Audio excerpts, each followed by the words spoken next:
তিনটা গুণ যে ব্যক্তি অর্জন করতে পারবে সে কলবের মধ্যে ঈমানের স্বাদ লাভ করবে। কয় গুণ? قال رسول الله صلى الله عليه وسلم ذاق طعم الإيمان। ذاق ওই ব্যক্তি ذاق আস্বাদন করলো, طعمাল ঈমান ঈমানের স্বাদ গ্রহণ করলো। মান ওই ব্যক্তি রাদিয়া বিল্লাহি রাব্বা যে আল্লাহকে রব হিসাবে মেনে নিয়েছে। বলেন আলহামদুলিল্লাহ। আমাদের রব কে? আল্লাহ। রাসূল বলেন যে আল্লাহকে রব হিসাবে পেয়ে সন্তুষ্ট, সে কলবে ঈমানের স্বাদ গ্রহণ করছে। দুই নম্বর ওয়াবিল ইসলামি দীনা ওই ব্যক্তি ঈমানের স্বাদ আস্বাদন করলো যে ইসলামকে ধর্ম হিসাবে পেয়ে সন্তুষ্ট। তিন নম্বর ওয়াবি মুহাম্মাদিন রাসূলা তিন নম্বর মুহাম্মদ সাল্লাল্লাহু আলাইহি সাল্লামকে যে রাসূল হিসাবে পেয়ে খুশি, ওই ব্যক্তি ঈমানের স্বাদ আস্বাদন করছে। তাহলে তিনটা জিনিস, এক নাম্বার আল্লাহকে রব হিসাবে পেয়ে খুশি, দুই নাম্বার ইসলামকে ধর্ম হিসাবে পেয়ে খুশি, তিন নাম্বার মুহাম্মদ সাল্লাল্লাহু আলাইহি সাল্লামকে রাসূল হিসাবে পেয়ে খুশি। নবী বলেন এই তিনটা যে বাস্তবিক অর্থেই তিনটা নিয়ে খুশি থাকবে, সে ঈমানের স্বাদ গ্রহণ করছে। তাহলে বলেন তো আমাদের ধর্মের নাম কি? ইসলাম। এবারে যেটা বললাম আমাদের, বলেন আল্লাহর চয়নকৃত ধর্মের নাম কি? ইসলাম। এই তো মাশাআল্লাহ। মুসলিম শরীফের বর্ণনা, রাসূলুল্লাহ সাল্লাল্লাহু আলাইহি সাল্লাম বলেন ইসলামের ভিত্তি 5টি জিনিসের উপর। কয়টি? 5টি। বুনিয়াল ইসলামু আলা খামসিন আলা আইয়ুহিদাল্লাহ। ইসলামের ভিত্তি 5 জিনিসের উপর। এক নাম্বার আলা আইয়ুহিদাল্লাহ, এক নাম্বার আল্লাহর একত্ববাদ স্বীকার করা। দুই নাম্বার ওয়া ইকামিস সালাহ, নামাজ আদায় করা। তিন নাম্বার ওয়া ইতাইজ যাকাত, যাকাত দেওয়া। চার নাম্বার ওয়া সিয়ামি রমাদান ওয়া ফি রিওয়ায়া ওয়া সাওমি রমাদান, রমজানের রোজা রাখা। 5 নাম্বার আল হজ, হজ করা। এই হাদিসে হজ শেষে আসছে, 4 নম্বরে আসছে সিয়াম। অন্যান্য হাদিসে 4 নম্বরে আসছে হজ, 5 নম্বরে সিয়াম। তাহলে 1 নাম্বার কালিমা। 1 নাম্বার কি? আল্লাহর একত্ববাদ স্বীকার করা। 2 নাম্বার ওয়া ইকামিস সালাহ, নামাজ কায়েম করা। 3 নাম্বার যাকাত দেওয়া। বলেন তো আমরা ছোটবেলা কি শিখছি? কালিমা, নামাজ, রোজা। কালিমা, নামাজ, রোজা, হজ, যাকাত। তাহলে কালিমা, নামাজ, রোজা, ঠিক না? তো এটা আর শিখেন না। নামাজের পরে রোজা বললেন না, নামাজের পরে এখন তো যাকাত বলবেন। আল্লাহ কোরআনে সব জায়গায় বলছে নামাজ জাকাত, নামাজ জাকাত। আমরা কি নামাজ রোজা, সিরিয়ালটা আর কি এইভাবে না বলা ভালো, ঠিক না? আল্লাহর সিরিয়ালটা রাখাই ভালো। আল্লাহ বলছে নামাজ জাকাত, নামাজ জাকাত, নামাজ জাকাত। আমরা কই কালিমা, নামাজ, রোজা, হজ, জাকাত। এটা আসলে আল্লাহ সিরিয়ালে যেখানে যেটা বলছে ওইটাই বলেন। 1 নাম্বার কালিমা, 2 নাম্বার নামাজ, 3 নাম্বার যাকাত। কোরআনে সব জায়গায় খুলবেন, শুধু কোরআন না, হাদিসেও সব জায়গায় নামাজ যাকাত, নামাজ যাকাত। কিন্তু আমরা সিরিয়ালটা এমন পাল্টাই কেন? পাল্টাবো না। তাহলে কালিমা, নামাজ, যাকাত, এরপরে হজ, এরপরে রমাদান বলতে পারেন। মুসলিম শরীফের বর্ণনা, আগের 2টা হাদিস যে বললাম মাদ্রাসার পাঠ্যপুস্তক অনুসারে, একটা 16 নম্বর হাদিস আর একটা 54 নম্বর হাদিস। মুসলিম শরীফের কিতাবুল ঈমানের একটা হাদিস 5 নম্বর বর্ণনা, একদম শুরুর দিকে। কানা রাসূলুল্লাহ সাল্লাল্লাহু আলাইহি ওয়াসাল্লাম বারিজান লিন-নাস। রাসূলুল্লাহ সাল্লাল্লাহু আলাইহি সাল্লাম একদিন বারিজান লিন-নাস, মানুষের সামনে একদম খোলা জায়গায় বসা, মানে সবাইরে নিয়ে একদম উন্মুক্ত ভাবে বসা। ফাআতাহু রাজুলুন, এক ব্যক্তি আসছে নবীজির সামনে। সবাই বসা, নবীজির কাছে এক ব্যক্তি আসছে। আসার পরে ওই লোকটা রাসূল সাল্লাল্লাহু আলাইহি সাল্লামের সামনে বসছে। অন্য বর্ণনায়, মুসলিমের বর্ণনায় বসার কথাটা এই বর্ণনা নাই, অন্য বর্ণনা আসছে ফাজালাসা, বসছে। আসনাদা রুকবাতাইহি ইলা রুকবাতাই, সে তার 2 হাঁটুকে একদম নামাজের মতো যেভাবে বসে ওইভাবে 2 হাঁটু করে বসছে। আর অন্য বর্ণনা আসছে তার মাথার চুলগুলা ছিল কালো, পরনে ছিল সাদা পোশাক। এই হাদিস থেকে ইঙ্গিত হলো কালো চুল দ্বারা উদ্দেশ্য যুবক বয়সে বিদ্যা অর্জন করা। কি বয়সে? যুবক বয়সে বিদ্যা অর্জন করা। সাদা পোশাক দ্বারা উদ্দেশ্য হলো ইসলামের আমরা যারা পড়াশোনা করি আর কি, পড়াশোনা করার সময় কোরআন সুন্নাহ শিখার সময় আমাদের খুব পাক সাফ থাকা। তাহলে যুবক কালো চুল নিয়ে এক যুবক রসুলের কাছে আসছে, চুলগুলা কালো, এর মানে উদ্দেশ্য হলো আপনার যুব অবস্থায় আসলে এলবেদিন শিক্ষা করা। আর এটাই বাস্তবতা, 7 বছর বয়সে যে বাচ্চাগুলা কোরআন মুখস্থ করা সহজ হয়, 70 বছর ওইরকম সহজ হবে না, এটা সহজ বিষয়। তো আসছে, আসার পর নবীজির সামনে বসছে, ও আবার বসার স্টাইল পদ্ধতি দেখাইছে। এই জন্য উস্তাদের সামনে যখন আমরা ছাত্ররা বসি মাদ্রাসায়, তো আমাদের বসার ধরনটা হবে খুব আদবের সাথে। রাসূলুল্লাহ সাল্লাল্লাহু আলাইহি সাল্লামকে 4টা প্রশ্ন করছে। কয়টা? এক যুবক সাহাবীদের সামনে আয়েশা নবীর সামনে বসছে, সাহাবীরা কেউ চিনে না তাকে, কথা বুঝছেন নি? এই যুবক আয়েশা রাসূলের সামনে বসছে, নামাজের মতো পা করে বৈশা রাসূল সাল্লাল্লাহু আলাইহি সাল্লামকে 4টা প্রশ্ন করছে। 1 নাম্বার, মাল ঈমানু ইয়া রাসূলুল্লাহ, ওগো আল্লাহ নবী আপনার কাছে জানতে চাই ঈমান কি জিনিস।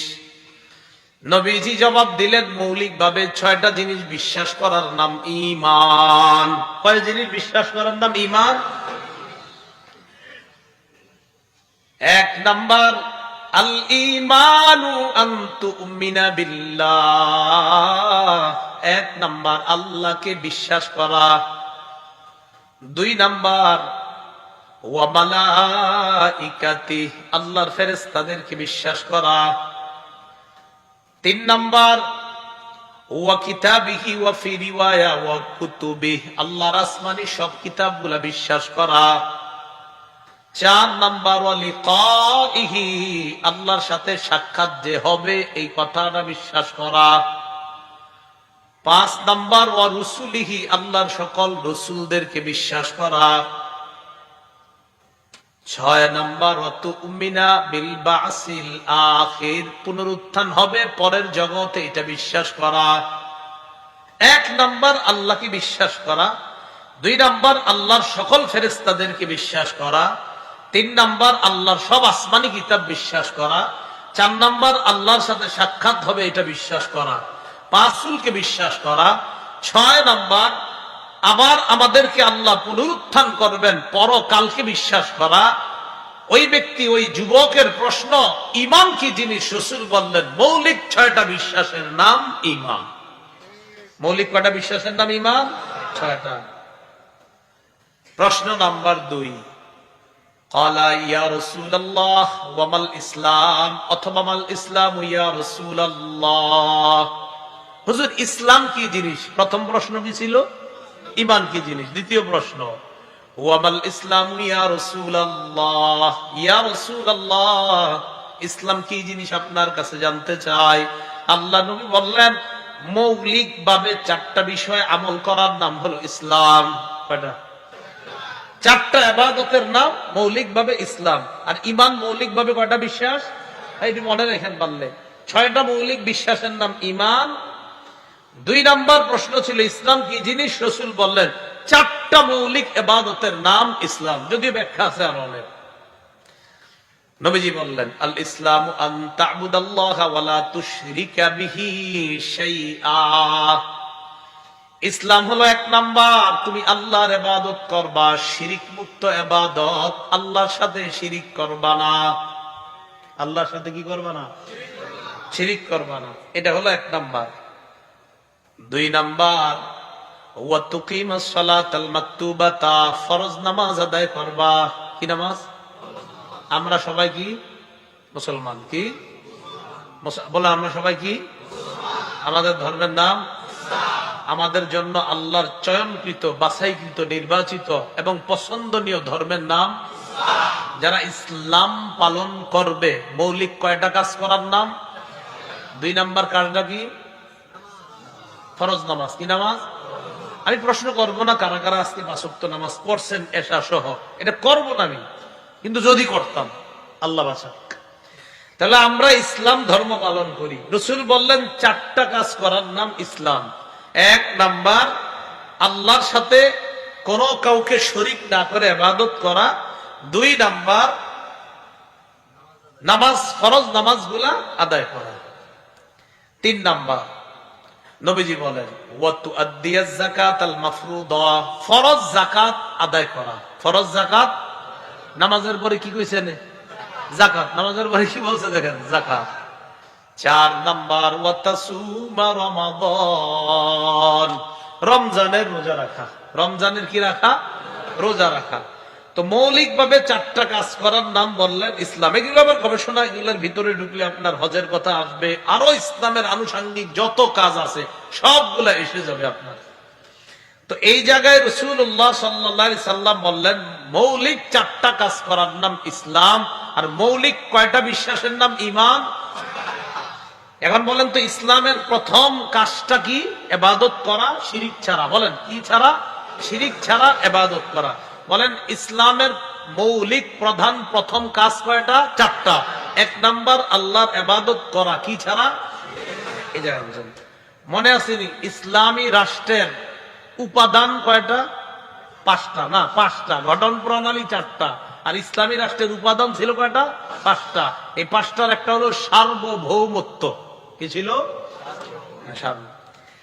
রাষ্ট্রের প্রধান যিনি, তিনি হবেন আল্লাহওয়ালা, পরহেজগার, মুত্তাকি। বাকি তিনি কিন্তু সর্বোচ্চ ক্ষমতার অধিকারী কেউ না, অথবা জনগণ সর্বোচ্চ ক্ষমতার অধিকারী কেউ না। তিনি মাত্র আল্লাহর পক্ষ থেকে একজন প্রতিনিধি। এই আসমান আর জমিনের সার্বভৌমত্ব ক্ষমতার একমাত্র মালিক হলেন আল্লাহ। এ বলেন তো সার্বভৌমত্বের মালিক কে? তাহলে সার্বভৌম কার জন্য? একমাত্র আল্লাহর জন্য। আল্লাহর জন্য। এই জন্য সূরা আরাফের 54 নম্বর আয়াতে আল্লাহ বলেন, আবার কিন্তু আমরা আসছি ওই যে যুবকের প্রশ্ন কিন্তু শেষ হয় না। প্রশ্ন কয়টা? চারটা। এর মধ্যে দ্বিতীয় প্রশ্ন চলতেছে ইসলাম কি জিনিস। এই ইসলামের প্রথম কাজ হলো আল্লাহর শিরিক ছাড়া ইবাদত করা। এখান থেকে আমরা সার্বভৌমত্বে গেলাম। সূরা আরাফের 54 নম্বর আয়াতে আল্লাহ পাক রব্বুল আলামিন বলেন, ইন্না রাব্বাকুমুল্লাহুল্লাযী খালাকাস সামাওয়াতি ওয়াল আরদা ফি সিত্তাতি আইয়ামিন সুম্মা ইসতাওয়া আলাল আরশ। ইন্না রাব্বাকুমুল্লাহ, তোমাদের রব হলেন আল্লাহ, আল্লাযী খালাকাস সামাওয়াতি ওয়াল আরদা ফি সিত্তাতি আইয়াম, যিনি আসমান সমূহ এবং জমিনকে বানিয়েছে 6 দিনে। কয় দিনে? সুম্মা ইসতাওয়া আলাল আরশ, এরপর তিনি আরশে সমাসীন হয়েছেন। ইউগশিল লাইলান নাহারা ইয়াতলুবুহু হাসীসা, রাতের মাধ্যমে তিনি দিনকে ঢেকে দেন। ইয়াতলুবুহু হাসীসা, একটা আরেকটার দ্রুত অনুগামী হয়। রাতের পর দিন, দিনের পর রাত, একটা আরেকটার অনুগামী হয় খুব দ্রুত। ইয়াতলুবুহু, একটা আরেকটার তালাশ করে। হাসীসা, খুব দ্রুত। ওয়াশ-শামসা ওয়াল কমার, তিনি সৃষ্টি করেছেন ওয়াশ-শামসা, সূর্য, ওয়াল কমার, ওয়ান-নুজুমা, যত নক্ষত্র আছে সব তিনি সৃষ্টি করেছেন। মুসাখখারাতিম বিআমরি, সব কিছু তার হুকুমেই নিয়ন্ত্রণাধীন। সব কিছু আল্লাহর হুকুমে নিয়ন্ত্রণার মধ্যে রয়েছে। আল্লাহ যখন যেভাবে চাইবেন নক্ষত্র তখন সেইভাবে নড়বে, চন্দ্র সূর্য সেভাবে থাকবে। এগুলা সব বশীভূত করে দিয়েছেন কে? আল্লাহ। আল্লাহর হুকুমে এগুলা চলে। এরপরে আল্লাহ কি বলেন? তাহলে একটু বুঝেন, কথা কিন্তু বুঝেন। আসমান বানাইছে কে? জমিন বানাইছে কে? চন্দ্র সূর্য, রাত দিন, সব নক্ষত্র, আর এগুলা সব কিছু হবে কার হুকুমে? এরপর আল্লাহ কয় আল্লাহ, এই যে আপনারা কিন্তু স্বীকার করছেন মাত্র যে সব আল্লাহর হুকুম। এরপর আল্লাহ কয় আল্লাহ শোনো, লাহুল খাল, সৃষ্টি তার, ওয়াল আমর, ক্ষমতাও হবে, হুকুমও হবে তার। সৃষ্টিকার আল্লাহ, আদেশও হবে আমার। সৃষ্টিকার আসমান কার? জমিন কার? চন্দ্র সূর্য। আল্লাহ কয় হুকুমও চলবে আমার। সৃষ্টি আমার, ক্ষমতা আমার, হুকুম চলবে আমার। এটা সার্বভৌম। এই সার্বভৌম আমরা সাব্যস্ত করি আল্লাহর জন্য। এই কথা বুঝে আসছে? আচ্ছা, সূরা ফুরকান, সূরা ফুরকানের 2 নম্বর আয়াতে আল্লাহ পাক রব্বুল আলামিন বলেন, তাবারাকাল্লাযী নাযালাল ফুরকানা আলা আবদিহি লিয়াকুনা লিল আলামিনা নাযীরা। আল্লাহ অবিশ্বাসী কেউ যদি ঝগড়া করে, ঝগড়া করবেন না, ঠান্ডা মাথায় বলবেন। যদি বলে সার্বভৌম কার জন্য, তখন আপনি এইভাবে না, নাস্তিকরা আল্লাহ ডাইরেক্ট বলবেন, এমনি বলবেন যিনি আসমান বানিয়েছেন তার জন্য, এমনি বলবেন।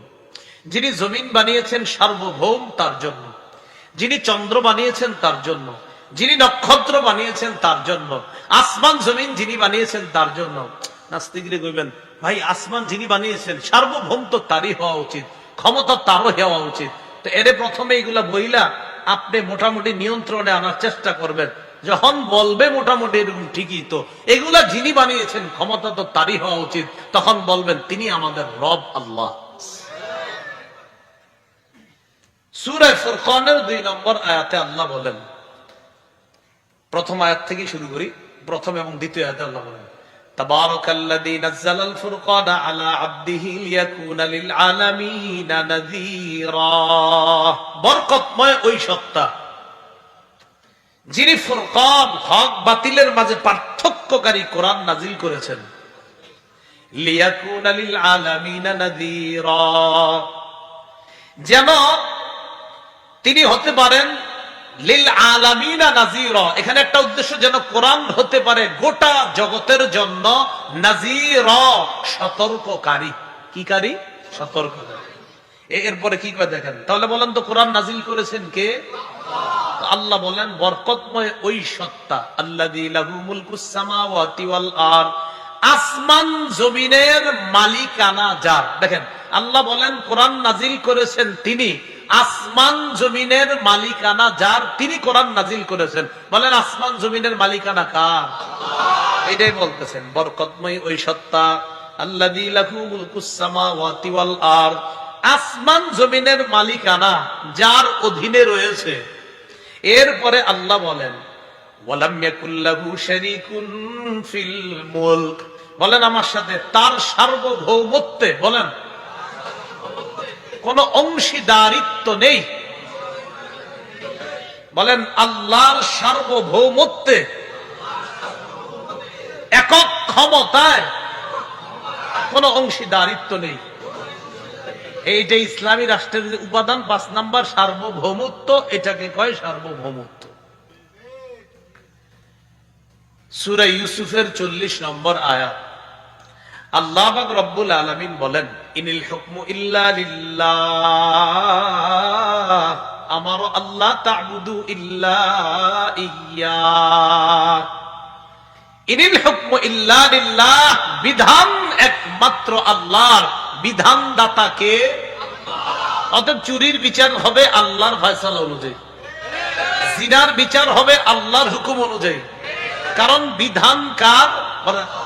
রাষ্ট্র কার? আসমান কার? জমিন কার? এই জন্য আদেশ চলবে কার? চুরির বিচার হবে কার হুকুমে? এটাই বলছে আল্লাহ, ইনিল হুকমু ইল্লা লিল্লাহ, ইনিল হুকমু ইল্লা লিল্লাহ, বিচার ব্যবস্থা একমাত্র আল্লাহর জন্য, অর্থাৎ বিধান দাতা একমাত্র আল্লাহ। আমার আল্লাহ তা'বুদু ইল্লা ইয়্যা, তিনি আদেশ করেছেন তোমরা যেন আল্লাহ ছাড়া কারো ইবাদত না করো, একমাত্র আল্লাহরই ইবাদত করো। আল্লাহ আদেশ করেছেন একমাত্র কার ইবাদত করতে? এবার আসেন তো ওই যুবকের প্রশ্ন, হুজুর ইসলাম কাকে বলে? তো নবী বললেন আন তা'বুদাল্লাহা ওয়া লা তুশরিকা বিহি শাইআ, তুমি আল্লাহর ইবাদত করা, তার সাথে কাউকে অংশীদার সাব্যস্ত না করা, অংশীদারিত্ব সাব্যস্ত না করা। সূরা ইউসুফের 40 নম্বর আয়াতে এটাই বলছে আল্লাহ। আল্লাহ হুকুম করেছেন, কারণ বিধানদাতা আল্লাহ, তিনি তোমাদেরকে বলতেছেন তাকে ছাড়া তোমরা কারো ইবাদত করতে পারো না। অন্য কারো ইবাদত করা এটা শিরিক, আর এই শিরিক করা মানে আমার সার্বভৌমত্বে অন্য কাউকে অংশীদার বানানো, সার্বভৌমত্বে অন্য কাউকে অংশীদার বানানো, এটা আল্লাহ বলছেন এটা শিরিক। এটা কি বলেন তো? এটাই জন্য বললেন আমার আল্লাহ তা'বুদু ইল্লা ইয়্যা, তোমাদেরকে তিনি আদেশ করেছেন যে তোমরা তারই ইবাদত করবা। এবার দেখেন সূরা কাহফ, এই সূরা কাহফের 26 নম্বর আয়াতে আল্লাহ পাক রব্বুল আলামিন বলেন, ওই যে আপনারা গুহার মধ্যে শুয়েছিল কাহফের গুহাবাসী, আপনার ওই কাহাব মানেই তো গুহা। তো এরা আসহাবে কাহাব যারা ওই গুহার মধ্যে শুয়েছিল, আল্লাহ পাক রব্বুল আলামিন বলেন যে এরা যে ওখানে শুয়েছিল এরা কতদিন ছিল, তো আল্লাহ বলতেছেন ওয়ালাবিসু ফি কাহফিহিম সালাসামিআতিন সিনিনা ওয়াজদাদু তিসআ। ওয়ালাবিসু ফি কাহফিহিম সালাসামিআতিন সিনিনা, তারা তাদের গুহায় অবস্থান করেছে 300 বছর। কয় বছর? ওয়াজদাদু তিসআ, এর সাথে আরো বাড়িয়েছে 9 বছর। তাহলে কত হলো? 309 বছর। এবার আল্লাহ বলেন কুলিল্লাহু আ'লামু বিমা লাবিসু, তাদের অবস্থান সম্পর্কে আল্লাহই অধিক অবগত। নবী আপনি বলেন তাদের অবস্থান সম্পর্কে কে অধিক অবগত? এবার দেখেন আল্লাহ কি বলতেছেন, কুলিল্লাহু আ'লামু বিমা লাবিসু লাহু গায়বুস সামাওয়াতি ওয়াল আরদ, আসমান জমিনের গায়েবের একমাত্র মালিক আল্লাহ। আসমান জমিনের গায়েবের মালিক কে? তো কাহাববাসী কতদিন ঘুমাইছে এই অদৃশ্যের খবরটা আমি আল্লাহ জানি। তো আমি জানি আমি আল্লাহ, তাই বলে দিলাম 900 বছর, আল্লাহকে আরো 9 বছর, অর্থাৎ 309 বছর। আপনার সালাসামিয়াতি সিনিনা 309 বছর। তো আল্লাহ কয় 300 বছর, ওয়াজদাদু তিসআ, এবং আরো 9 বছর। এই 309 বছর তারা ঘুমিয়েছে। তো আল্লাহ বলে দেখো গায়েবের ক্ষমতা আমি একমাত্র জানি। ওয়ালা ইউশরিকু ফি হুকমিহি আহাদা, আল্লাহ তার সার্বভৌমত্বে কাউকে অংশীদার করে না। লা ইউশরিকু, আল্লাহ অংশীদার বানায় না। ফি হুকমিহি, তার সার্বভৌমত্বে আহাদা, কাউকে। তাহলে সার্বভৌমত্ব একমাত্র কার? এটাতে আল্লাহ কাউকে অংশীদার বানায় না। সূরা বুরুজের 16 নম্বর আয়াত আল্লাহ বলেন ফাআলুল লিমা ইউরিদ, আছে না? ফাআলুল লিমা ইউরিদ, তিনি যা ইচ্ছা তা করেন, তিনি যা ইচ্ছা তিনি তা করেন। সূরা ইয়াসিন পড়েন যারা নিয়মিত, 83 নম্বর আয়াতে আছে ফাসুবহানাল্লাযী বিয়াদিহি মালাকুতু কুল্লি শাই। ফাসুবহানাল্লাযী বিয়াদিহি মালাকুতু কুল্লি শাই, পুত পবিত্রতা বর্ণনা করছি ওই সত্তা, বিয়াদিহি যার কুদরতি হাতে, মালাকুতু কুল্লি শাই সব কিছুর ক্ষমতা যার হাতে, পুত পবিত্রতা বর্ণনা করছি ওই আল্লাহ। তো বলেন তো সব কিছুর ক্ষমতা কার হাতে? এটা আল্লাহ বলতেছেন। এবার ওই যুবকের প্রশ্নে আসি আমরা আবার। তো দেখেন আল্লাহ রাসূল বলতেছেন 1 নাম্বার আল ইসলাম আন তা'বুদাল্লাহা ওয়া লা তুশরিকা বিহি শাইআ, আল্লাহর ইবাদত করবা, কাউকে শরীক করবা না। শিরিক প্রথমত 2 প্রকার। বলেন শিরিক কয় প্রকার? 1 নাম্বার আশ-শিরকুল আকবার, বড় শিরিক। 2 নাম্বার আশ-শিরকুল আসগর, ছোট শিরিক। বলেন তো শিরিক কয় প্রকার? 1 নাম্বার বড় শিরিক, 2 নাম্বার ছোট শিরিক। এই বড় শিরিক আবার 3 প্রকার, মনে থাকবে নি? এজন্য খাতা কলম নিয়ে বসা উচিত ছিল সবার। শিরিক কয় প্রকার? এই শিরিক 1 নাম্বার কি শিরিক? বড় শিরিক। 2 নাম্বার ছোট শিরিক। এই বড় শিরিক আবার কয় প্রকার? 1 নাম্বার শিরকুল ইতিকাদ, বিশ্বাসগত শিরিক। বিশ্বাসগত শিরিক কারে কয়? ছেলে দেয় কে? মেয়ে দেয় কে? ছেলে মেয়ে উভয়টা কে দেয়? একটাও দিবে না, এই ক্ষমতাও কার? সূরা সূরা 49 50 নম্বর আয়াতে আল্লাহ বলেন লিল্লাহি মুলকুস সামাওয়াতি ওয়াল আরদ, আসমান জমিনের রাজত্ব আল্লাহ। ইয়াখলুকু মা ইয়াশা, আল্লাহ যা চায় তা সৃষ্টি করেন। ইয়াহাবু লিমান ইয়াশাউ ইনাসা, আল্লাহ চাইলে কাউকে কন্যা দান করেন। ওয়া ইয়াহাবু লিমান ইয়াশাউ যুকুর, আল্লাহ চাইলে কাউকে ছেলে দান করেন। আও ইউযাউযুহুম যুকরানা ওয়া ইনাসা, আল্লাহ চাইলে কাউকে ছেলে মেয়ে উভয়টা দান করেন। ওয়া ইয়াজআলু মান ইয়াশাউ আকিমা, আল্লাহ চাইলে ছেলেও দিবেন না মেয়েও দিবেন না, ওই নারীকে বন্ধা রাখবেন। এই ক্ষমতা কার? আল্লাহ। এটা আমাদের বিশ্বাস, এটা আমাদের। এখন এই এলাকার কেউ যদি কয় আল্লাহ ছেলে দিতে পারে, আল্লাহ মেয়ে দিতে পারে, আমার অমুক কেউ ছেলে দিতে পারে, ওই যান মানত করছি অমুক জায়গায় যেতেছে, নারিকেল ডাবটা আরো যা অনেক কিছু নিয়ে কই যান অমুক জায়গায়। কেন? মানত করছি এই সেই, ওই নাতি হয় না তো এই জন্য ঝামেলা। এই শিরকুল ইতিকাদ, বিশ্বাসগত শিরিক। তার বিশ্বাস আল্লাহ ছেলে দিতে পারে, আল্লাহ মেয়ে দিতে পারে, আমার অমুক তমুকেও ছেলে মেয়ে দিতে পারে, এটা হলো বিশ্বাসগত শিরিক। 2 নাম্বার শিরকুল আকওয়াল, কথার শিরিক। কথার শিরিক কাকে কয়? সকালে ঘুম থেকে উঠা বাড়ি খেয়েছেন দরজার সাথে, আজকের দিনটা যে আমার কি হইব, এই কথা কই পাইছেন? হ্যাঁ, দোকানে গেছেন, যাওয়ার পর ভাই তাড়াতাড়ি 1 কেজি পোলার চাল দেন। কেন? বাসায় মেহমান আছে। আপনি তাড়াতাড়ি দেন, আপনার ভাবি রান্না করে বসে রয়েছে। বেচারায় তাড়াতাড়ি 1 কেজি পোলার চাল দিছে, পকেটে হাত দিয়া, ভাই টাকাটা আনতে মনে নেই, যাইতেছি আর আনতেছি। এই তো তুমি একটা কাম করলা, সারাটা দিন তো আমার যাইবো খারাপ। আপনি কে কইছে প্রথম বাকি দিলে সারাদিন খারাপ যাবে? এটা কোথায় আছে কথাটা? হ্যাঁ, এগুলো কি? এই কাজ করবেন না। সকালবেলা ড্রাইভ করতেছে, হঠাৎ এক মহিলার কলসি নিয়ে যাইতে দেখতেছে, আজকে দিন গেছে আমার।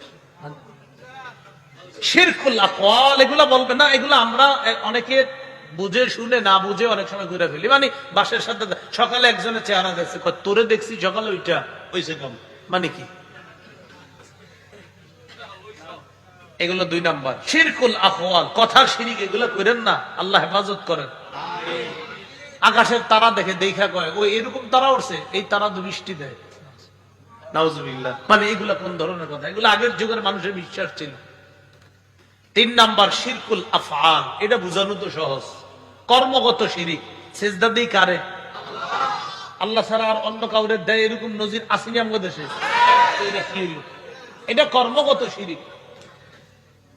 আপনারা নাম বলবেন না, কারণ আপনার এখানে নাম বলা নিষেধ। যেই করবে আমার বয়ানের একটা উসুল হলো, নিয়ম হলো, কোনো নাম না বলা। কথা হলো অপরাধ বলা হবে, অপরাধ যে করবে সে অপরাধী। রাসূলের সামনে এক সাহাবী আসছে, আসার পরে বলতেছি ইয়া রাসূলুল্লাহ, অমুক এলাকায় গেছি, যাওয়ার পর ওয়াফাকতুহুম ইয়াসজুদুনা লিমারজুবানিল লাহুম, দেখলাম তারা তাদের নেতারে সিজদা দেয়। তাই নাকি? কয় হ্যাঁ। এখন তুমি কি কইতেছো? কয় হুজুর, আমি মনে মনে বললাম আনতা আহাক্কু আন নাসজুদা লাকা, আপনি তো সিজদা পাওয়ার বেশি যোগ্য নেতা হিসেবে। কথা তো সত্য। কোন পৃথিবীর মানুষ যদি সিজদা পাওয়ার যোগ্য কখনো হতো তো নবীজি হতেন। কারণ আল্লাহ রাসূলের চাইতে এত শ্রেষ্ঠ আল্লাহর পরে এই জগৎ ওই জগৎ কোন জগতে আসে নাই, আসবেও না। নবীজি কয় এখন কি করবা? আমি সব দলবল নিয়ে আসছি আপনাদের সিজদা দিতে। রাসূলুল্লাহ সাল্লাল্লাহু আলাইহি সাল্লাম বললেন, আরাআইতা লাউ মারারতা বিকবরি আকুনতা তাসজুদু লাহ, আমার কবরের সামনে দিয়ে গেলে কি সিজদা দিতা? রাসূল কিন্তু জীবিত তখনও। আমার কবরের সামনে দিয়ে গেলে কি তুমি সিজদা দিতা? নবীজি বললেন, যেমনি ভাবে আমার কবরকে সিজদা দিবা না, তেমনি ভাবে আমারও সিজদা দিবা না। দুনিয়ার শ্রেষ্ঠ মানুষটাকে সিজদা দেওয়া শিরিক, তার কবরকে সিজদা দেওয়া শিরিক। অতএব দুনিয়ার অন্য কোন ওলি আউলিয়া, পীর, গাউস, কুতুব, শাইখুল হাদিস, আল্লামা, মুফতি, মুহাদ্দিস, তাদেরকেও সিজদা দেওয়া শিরিক, তাদের কবরেও সিজদা দেওয়া শিরিক। সোজা বিষয়। তাহলে শিরিক জানি প্রথম কয় প্রকার? 1 নাম্বার বড় শিরিক, 2 নাম্বার ছোট। বড় শিরিক কয় প্রকার? 3 প্রকার। বিশ্বাসগত শিরিক, কথার শিরিক, কর্মের শিরিক। এবার আসেন, শিরিক প্রথম 2 প্রকার, দ্বিতীয় প্রকার ছিল ছোট শিরিক। ছোট শিরিক কাকে বলে? আল্লাহু আকবার। নামাজে দাঁড়াইলাম, মানুষ আমারে খুব সুন্দর কইব, হ্যাঁ আরেকটু সুন্দর, আরে কয় না। এই যে মানুষকে দেখানোর জন্য যদি নিয়ত থাকে, এটা হবে আপনার লোক দেখানো ইবাদত। রাতের বেলা আপনি তাহাজ্জুদ পড়েন, প্রতিদিন একজনের সাথে হাঁটেন আর বলেন কি যে প্রত্যেক দিন রাত 3টার দিকে তোমার বিড়ালটা আমারে ডিস্টার্ব করে। 3টায় কেন? ডেইলি 3টায় তাহাজ্জুদে উঠি তখন। ও আচ্ছা আচ্ছা আচ্ছা, মানে তার উদ্দেশ্য হলো সে যে তাহাজ্জুদ পড়ে এটা তাকে জানানো। রাসূলুল্লাহ সাল্লাল্লাহু আলাইহি সাল্লাম বলেন, ইন্না আখওয়াফা মা আখাফু আলাইকুম আশ-শিরকুল আসগর, আমি পৃথিবী থেকে বিদায় নেওয়ার পর তোমাদের ব্যাপারে সবচেয়ে ভয় পাই যেটা, সবচেয়ে বেশি ভয় পাই যে বিষয়টা, সেটা হলো আশ-শিরকুল আসগর, সেটা হলো ছোট শিরিক করা। সাহাবীরা প্রশ্ন করলেন, হুজুর ছোট শিরিক কি? রাসূলুল্লাহ সাল্লাল্লাহু আলাইহি সাল্লাম বললেন, আর রিয়া, সেটা হলো লোক দেখানো ইবাদত। ছোট শিরিক হলো কি দেখানো ইবাদত? লোক দেখানো ইবাদত। তো রাসূলুল্লাহ সাল্লাল্লাহু আলাইহি সাল্লাম বলে দিলে এটা লোক দেখানো ইবাদত। এবার একটা কথা শুনেন, কেউ যদি আপনি ভালোভাবে ইবাদত করার পরেও প্রশংসা করে, কিন্তু আপনার উদ্দেশ্য কাউকে দেখানো না, আপনি ইবাদত করতেছেন, আপনার উদ্দেশ্য কাউকে দেখানো না। আমরা ইবাদত করতেছি, আমাদের উদ্দেশ্য কাউকে দেখানো না।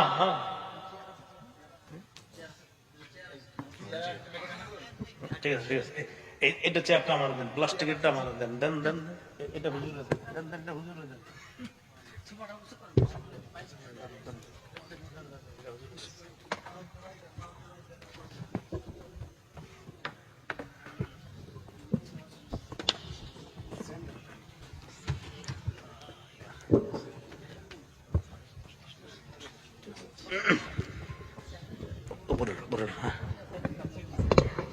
ওষুধ চেয়ার আছে তো, খালি আছে, খালি আছে তো।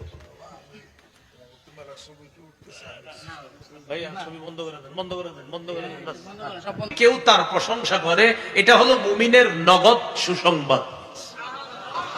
তাহলে বিষয়ের পার্থক্যটা এমন, আমরা দেখানোর জন্য করলে এটা হবে রিয়া, এটা হবে লোক দেখানো ইবাদত, ছোট শিরিক। না দেখানোর জন্য যদি ইবাদত করা সত্ত্বেও কেউ যদি আমার প্রশংসা করে ফেলে, এটা হবে মুমিনের জন্য দুনিয়াতে নগদ সুসংবাদ। এটা হবে কি? নগদ সুসংবাদ। যুবকের 3 নাম্বার প্রশ্ন, মাল ইহসান, ইহসান কি জিনিস?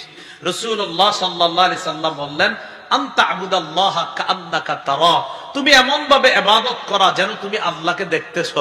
ফাইন্নাকা, তুমি যদি, ইন লাম তাকুন তারা, তুমি যদি আল্লাহকে না দেখো, ফাইন্নাহু ইয়ারাকা, আল্লাহ নিশ্চিত তোমাকে দেখতেছে। এটা হলো ইহসান। তাহলে 3 নাম্বার প্রশ্ন, হুজুর ইহসান কি জিনিস?